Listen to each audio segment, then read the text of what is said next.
MDD Expo, c'est aussi des visiteurs étrangers et nous sommes en compagnie de Monsieur Paolo Dolfini. Monsieur Paolo Dolfini, bonjour. Bonjour à vous. Alors vous êtes à la tête d'un cabinet de consultants. C'est ça. C'est ça, exactement. C'est une société qui s'appelle Magellano Soluzioni. Une entreprise italienne. Oui, c'est une entreprise italienne. Nous sommes basés à Milan et nous sommes une société de conseil qui travaille dans le domaine du marketing des produits, notamment pour la grande distribution. Et vous avez trouvé déjà des sujets, enfin des entreprises intéressantes là sur le salon? On a un rendez-vous dans cet après-midi pour l'échange bébé. Donc on est en train de travailler sur l'échange bébé. Une société française qui veut entrer sur le marché italien. Et pour l'instant, je suis en train de rechercher des jus de fruits, des boissons à base de fruits. Alors nous sommes avec monsieur Paul-André Torel, le directeur de la société Kruger Benelux. Que faites-vous, qu'attendez-vous plus exactement du salon MDD aujourd'hui, MDD Expo? Premièrement, c'est la première fois que je viens à MDD Expo. Je suis souvent à d'autres salons. Et je voulais voir un peu quelles étaient les nouvelles tendances sur le sud de l'Europe et voir s'il y avait effectivement des innovations à découvrir. Et vous avez trouvé des choses intéressantes? Il y a toujours des choses intéressantes à voir. Vous avez un exemple peut-être d'une chose qui vous a un peu interpellé? J'ai vu un produit chai latte en produit instantané. J'ai vu tas de choses effectivement qui peuvent être intéressantes. Alors, vous avez un partenariat cette année pour la première fois, je crois, avec le salon MDD Expo. Alors, dites-nous pourquoi ce partenariat?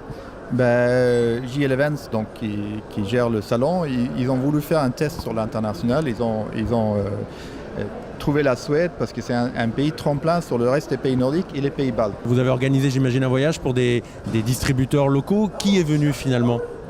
On a contacté quand même les 40 plus importants acteurs sur le marché. Donc c'est les grands groupes retail, c'est ICA, Axfood et Coop qu'on a invités. On a les grands importateurs, distributeurs dans le MDD et aussi pour des produits haut de gamme et aussi les grossistes de restauration. Donc finalement, on a eu 5 sociétés visiteurs avec 12 personnes.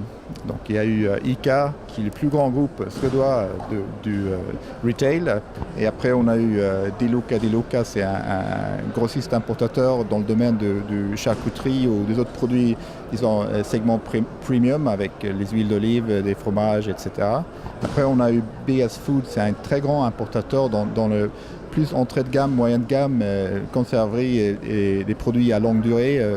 Après, on a Wernerson Ost, c'est une société de fromage qui vend aussi aux chaînes, appartient au groupe Tine en Norvège. Finalement, on a Gastro Import, c'est un gros importateur de produits haut de gamme.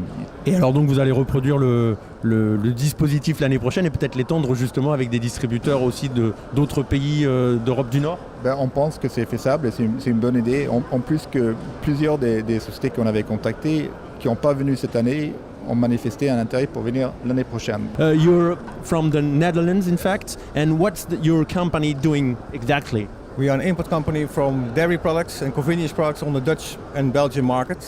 So we buy in France, Spain, Germany, and sell it on the Dutch market to the retailers.